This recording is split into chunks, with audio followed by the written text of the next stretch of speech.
अरे कोर्टात गेल्याच्या नंतर त्या गीतेवरती हात ठेवून शपथ खालावता, मैं सब कुछ कहूंगा, सच कहूंगा, सच के सिवा झूठ कुछ नहीं कहूंगा. मला सांगा, अरे ती गीता कोर्टात ठेवण्यापेक्षा ती गीता माझ्या शाळेमध्ये मुलांना शिकवा. त्या मुलांना कधीच कोर्टात जाण्याची गरज पडणार नाही. म्हणून त्या गीतेवरती ज्या माझ्या माऊली ज्ञानोबरायांना भाष्य केलंय, ती माऊली ज्ञानोबरायांना ज्ञानेश्वरी, माझ्याकडे पहा पुरव, माझ्याकडे पहा, ज्ञानेश्वरी जी लिहिली ती कोणी लिहिली? सच्चिदानंद बाबा आदरे लेखकू झाला. मेलेल्या माणसाने लिहिली का जिवंत माणसाना?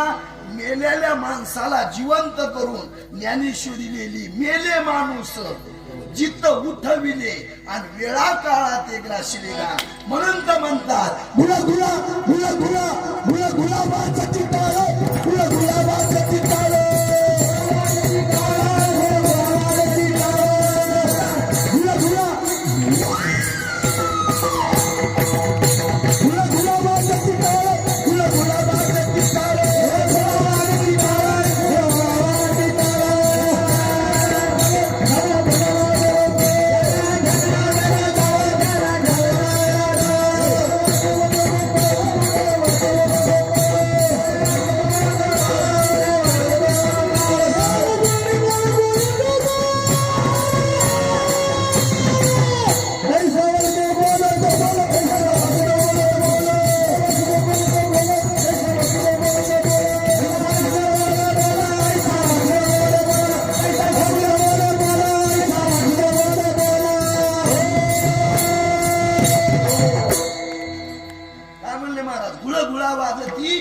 टाळ का घाळा हा घाळघाळा घागरमाळी वाजवत्यात, गुळगुळा टाळ वाजवतील.